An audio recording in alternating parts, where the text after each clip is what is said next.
So the next slideshow is all about camera anatomy. And we're going to start with kind of talking about a basic illustration here. A camera is essentially a very fancy box with a hole in it. In the history of photography, this is called a camera obscura. I remember doing this as a kid, where you cover up all the windows in a room, cut a little hole in a piece of plastic and cover up one window so that it projects light into the inside of the room. And that image would be projected upside down and backwards, basically. So that's kind of the basic principle of a camera. It's just that in a camera, there'd be some sort of a sensitive material on the far side of the box. In old days, that would be film, and in current days, that is a camera sensor. Which essentially, after the light hits it, there is as I think I described in the previous lecture, there is a diode, there is essentially charged coupler. Let's call it a battery-like device. And I suppose anyone that knows electricity better than me would correct me, but basically there's something that builds up a charge, and there's a computer component connected to that reads the charge. And so it knows how bright that pixel is, and it can then figure out, how to make up an image. And this illustration kind of talks a little bit about amplification. And this will be something that we'll come back to later when we talk about ISO. But basically, the way that ISO works, and I'll kind of define it better later, but it is the sensitivity of a camera. So the camera automatically reads the signal, but you can boost the signal or amplify the signal to be stronger, and that's how you get a higher or a lower ISO. And basically, the computer converts that to ones and zeros and puts together your picture. Sensor size is something that we should talk about early on. So this is just a little illustration of what a sensor size is like on different cameras. And the largest, which is definitely not to scale on my screen, it should be more like, I don't know, an inch and a quarter. Well, 36 millimeters, 35 millimeter size is a traditional film size sensor. So when they first made digital cameras, they made the film cameras, or the digital camera sensors, the same size as the film camera, because then you could use the same lens that you use on a film camera. And then in order to make cameras less expensive, they manufactured smaller sensors with less megapixels, in order to kind of shrink the camera size down, make a less expensive sensor, because that's usually the biggest cost in the camera.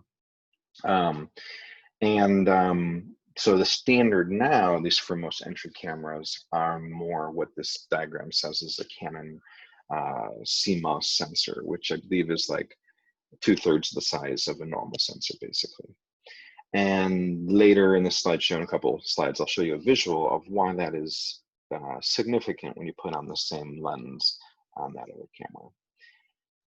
But let's talk next about what a single lens reflex camera, what it means and what it's about. So single lens reflex, it was the sort of standard in photography prior to digital cameras, because it allowed the viewer, or the photographer, to see through the viewfinder exactly what would be showing up in their film. Whereas with other cameras, particularly at the time, early point and shoot digital cameras, you may have had a viewfinder and then you'd take the picture and it didn't have an actual view screen on the back of the camera. And so you always had this sort of like couple inch difference between what the camera actually saw and what you saw. And so that's a traditional, like a landscape photographer's camera when you're shooting film. But if you're a portrait photographer, you really want to, or if you do anything with precision, you really want to get it exactly the same. So that's the main thing about why SLR cameras were really the standard. And the illustration here is really more about what that allows you to do. So let's talk about the single lens part. It means that you have the same lens that you're viewing through to compose your image as the camera is going to see to capture image.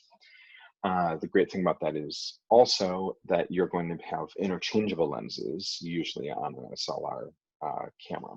So you can use a standard lens, a wide angle lens, a long, a zoom lens to zoom in on things. And that interchangeability means that you can buy really expensive lenses, really good quality lenses, and keep using them on different cameras. All right, so the illustration here really shows how the light comes in, it would bounce off a mirror into a prism and then out the viewfinder. And when you take a picture, the mirror pops up out of the way, the shutter opens up, and it lets the light into the sensor. All right, so a couple things that are usually on a camera that are an entry-level camera that we should kind of think about, talk about. So image stabilization, there's usually a switch on the lens of the camera that says IS or something of that sort, and that will allow the camera or the lens itself to stabilize the elements in the lens actually move when you shake the camera around. I mean, don't go shaking your camera on purpose, but it would sort of adjust to the shake, and so you get less camera shake, less blur in your images. So that's usually a good thing. Digital zoom, which is usually found more on a point and shoot camera than one with interchangeable lenses, essentially takes whatever your picture is, and when you zoom in, it is cropping out pixels. So it's not actually zooming, it's just cropping. I hope that makes sense. So you're throwing away pixels. And I always tell students, the best thing to do is to just crop it in the post-production software that we're going to use rather than cropping it in the camera if you're actually throwing out pixels. So if you have digital zoom, turn it off. We're going to talk more about lenses, but basically lenses are defined by their angle of view in millimeters. And that's the distance from the focal plane to the optical center of the lens. So a wide angle lens is going to have a lower number like 24, or a lot of cameras come with like a 17 to something range. In a 35 millimeter equivalent camera, 17 is really wide. 50 is standard human vision. So I'm gonna see if I can switch really quick here. I'm gonna start up my video and give you an idea of. All right, so this is not going to work as well as I thought. All right, if I take my hands out like this is always an activity I do in class. If you take your hands out like this and you put them behind your head, I don't know if you can tell, right? So I can't see them, and then I move them up, and it's right about here. So just for perspective, it's almost like a 100 degree angle. That is normal human vision. That would be what you see with a 50 millimeter lens. Let's go back. It's usually really fun in class because I have students flailing around their hands and almost hitting each other. So make sure that's sharing. Okay. So aside from that, long lens is usually anything I would consider like 80 millimeter is a good portrait lens or longer.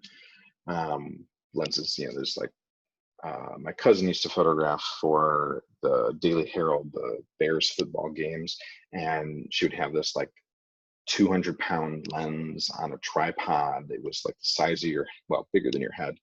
And that would be like a 1,000 or 2,000 millimeter lens. It was great for zooming in across a football field to photograph the players. Okay, so next term, zoom versus prime. So zoom is, zooms in and out. A prime lens is a fixed focal length, meaning you can't zoom. And then we briefly talked about full frame versus crop sensor, and I'm going to get into the illustration on this next page. There we go. So this shows basically what a 35 millimeter film camera would see versus one with a crop sensor if they use the same exact lens. And so the crop sensor essentially crops in more on the image than the full frame or 35 millimeter equivalent sensor. All right, another thing that you will often see in a camera, sometimes this pops up on newer cameras when you're photographing, and people are always like, I can't see, I don't want to make it disappear. But this can be very helpful. This is a histogram, and it shows all the values in a photograph from the brightest to the darkest. And usually it is a scale where the left wall is pure black, and if there is a right wall, or just whatever the right end of the scale is pure white. And so the idea with this is that when you're photographing, you don't want anything, you don't want these values blocking up on the left side or the right side. So if you have a ton of values that climb the wall and sort of make a cliff on the left side, that means that you have a lot of values that are pure black. And the reason that that's bad is that it means that you don't have detail in the dark areas, detail in the shadows, or detail in those black areas. And it'll usually look like a big puddle of black. So technically we don't want that, and we don't want it spiking up on the right. So if you're photographing and it's really contrasty, and you'd like that, the guy hiking in the river valley from the very first slideshow, where the sky is pure white if you can see the guy walking in the river.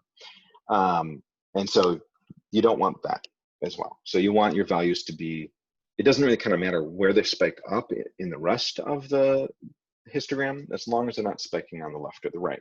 But one note is you also don't want lots of gaps between all the way on the left and all the way on the right, because it means you don't have anything that is a pure white or really bright white. So your image is too flat, or same idea for the black. Your image is too flat and there aren't a lot of dark values. All right, so a couple other things I want you to think about and be looking for in your camera, particularly find your camera manual if you don't know how to do these things. But I want to talk about the difference between deleting and reformatting. So deleting, which is what most people do, you go in, you find a picture, you hit the delete button, and it makes the file disappear. But the reason that it's actually not a good thing is that the file doesn't disappear. The file stays on your memory card, but it's not findable by the camera, okay? So what happens sometimes is that if you have a memory card for a long time and you photograph over and over and over and you delete rather than reformatting, you end up with the camera, the media, the memory card, being able to hold less photos because it's actually got those photos on it still. They're just hidden. That makes sense? So instead, what you want to do is you want to copy all your photos off your memory card, make sure to back them up either, you know, in the computer, you could put in your phone, or, you know, somewhere, maybe in the cloud. I use like 3 different ways of backing up things, which I might talk about later in the semester. And then when you have a backup of those files, reformat it.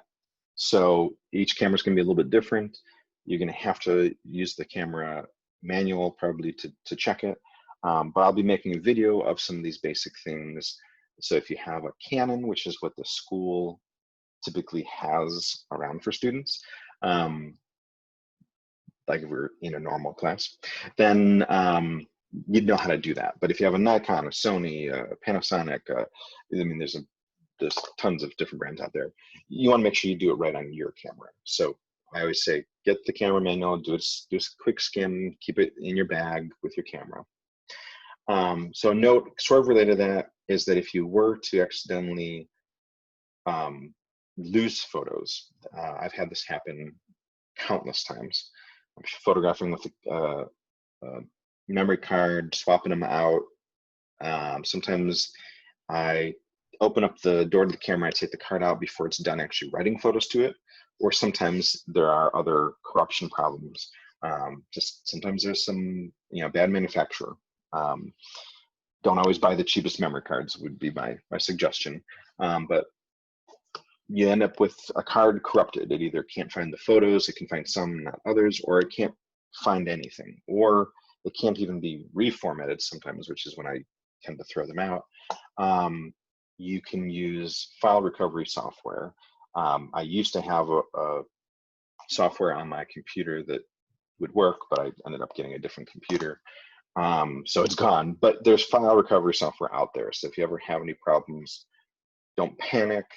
I would normally say, oh, take it to Best Buy, they'll recover it. But, you know, depending on what your situation is, it might be easier to just go out and buy a new memory card and rephotograph the project. All right, some other configurations.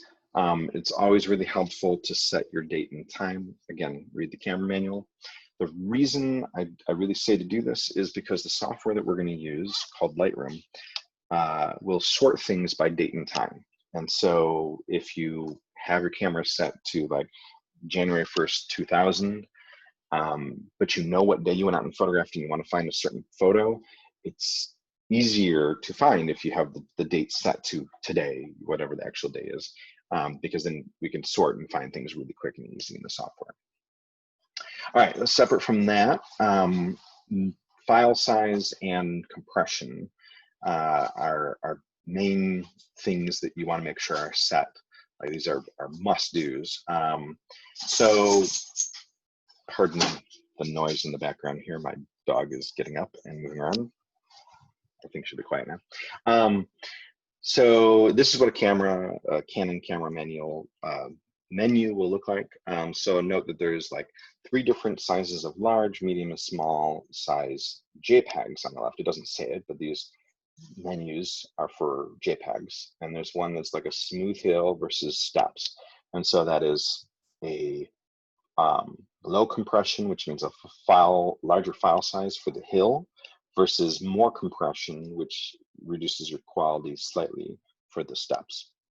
So obviously we want to do the largest, most resolution, less compressed file possible. I should note, when I say compression, I mean JPEG compression. JPEG compression essentially throws out little bits of your photo every time a file is saved and resaved. For our purposes, we're going to use software that doesn't resave a JPEG over and over and over, so it's not usually a problem. But do the large with the smooth hill is my recommendation. And if your camera has the option to photograph in RAW, I would do both RAW and a large size JPEG with low compression. That RAW file, however, is going to be probably twice the size file as the JPEG. So you're actually making, you're saving 3 times the information if you're saving both of those together.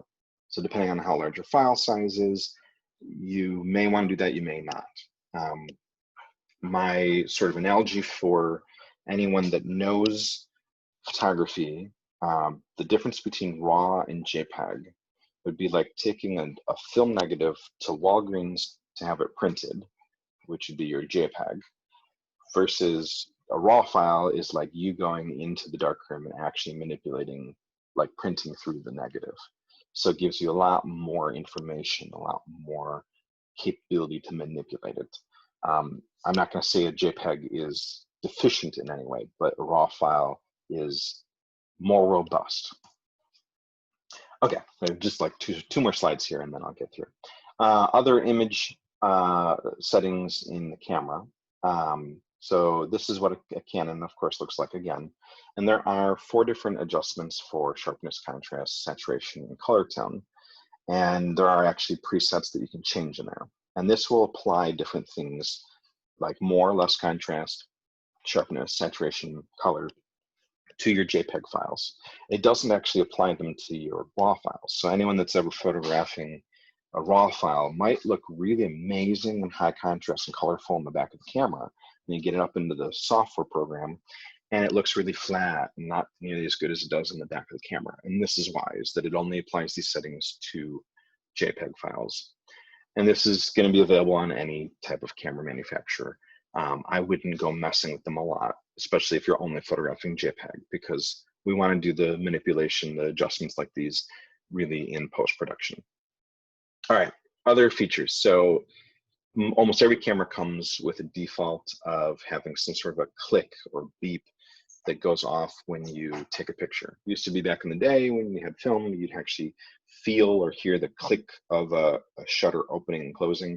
And with digital cameras, especially point and shoots, they don't have that. So a lot of manufacturers put those in. Now, you can do whatever you want because we're not going to be photographing together, but I'll just tell you that in a class of 20 students in person, if everyone's photographing, there's a click, bang, boom, beep, bop, boop, bop, bop, bop, bop, whatever, every 2 seconds in a class, and it gets annoying quick. So just keep that in mind, is that if you have that, you can turn it off, because you should be paying attention to when it's, it's actually happening in the camera. All right, and then two other things. Aspect ratio. A lot of cameras will allow you to change the aspect ratio, particularly for like film, like video, like movie, recording video stuff.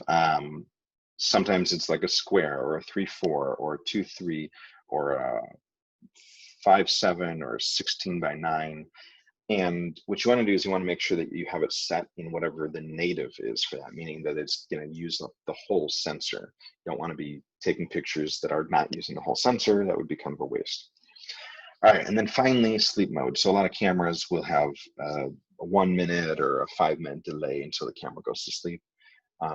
In a class, particularly when we're working together, it can be really annoying if your camera keeps going off. But whatever your personal choice is, just know that you can change that. Finally, talking about camera protection. Best way to hold a camera, assuming that the shutter button is typically designed to be on the right-hand side. Most people are right-handed, so camera manufacturers have gone ahead and done that. I live with the lefty, I understand the struggle, but you hold the camera in your left hand, usually in your palm, you hold the right-hand side to press the button, and you can use your thumb, depending on what the things are on the back, and your pointer finger for actually pressing the shutter. I would always recommend you use a camera strap over your neck. And when possible, I always recommend using a tripod. I'll get more into my soapbox about tripods probably in the future, but the best way to keep a camera safe is to keep it on a tripod. Cleaning, I would recommend using just a microfiber cloth like you use for your glasses, if you have one around. To clean the lens, I always do small circles starting from the center and working my way out towards the outside, and that kind of pushes any grit that is in the center out. The center is going to be the most important part to keep clean. Best way to always keep your lens itself from getting dirty, though, or getting scratched, is by using a UV filter. So a UV filter is basically a piece of glass. It's going to screw into the front of the camera where there's threading, if you have threading. And it just blocks out UV light. It's just the cheapest piece of glass filter that you can get. I would say 10 or 12 bucks. Depending on the size, your front of your lens is going to say the diameter. It's a circle with a slash through it, and that'll be the millimeter size of that threading. And basically, if you drop your camera or you walk and your camera goes lens first into a doorknob, you break that UV filter, you've got to replace it. It's 10 or 12 bucks. It's much better than shearing off the entire lens, which I've seen happen in this class. And that's, 50, 100 bucks to replace it. If it is interchangeable. If it's not interchangeable, it might be worth your time and money to just buy a new camera. So it's always a good investment. Water damage, I would say do the same thing as you would with a cell phone. Immediately take out the camera, what am I trying to say? The battery and the memory card, and then put it in a baggie with rice. Try not to get rice inside of the camera, obviously. So probably close up any compartments, but put it in rice, leave it there for a day or two, and hopefully it dries out. But you want to get the electrical components out of it as quick as possible. Yeah. Aside from that, cold problems and actually heat problems are more relevant perhaps for digital cameras.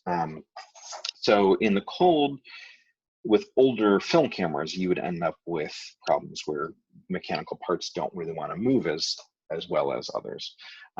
So shutters, sort of the blades of a metal shutter would be rubbing up against each other, and they would sort of stick together, or the grease that is supposed to lubricate them gets hard. So usually that's not a problem with digital cameras, because usually they're 5 or 10 years old and they're not going to have those problems. But if you leave a camera in a hot car, it's definitely not good for it. The main thing that you see when a camera gets really hot is the appearance of more noise. So noise like grain. in a photo, and that's because the amplification of the signal, it kind of gets messed up when the sensor is really hot. There gets to be extra noise put in basically. So yeah, try not to get too hot. If you're recording video for a long time, that's also when cameras can get really hot no matter what the temperature is outside. So SLR film cameras are not meant to record video for extremely long periods of time. All right, so that wraps up this PowerPoint.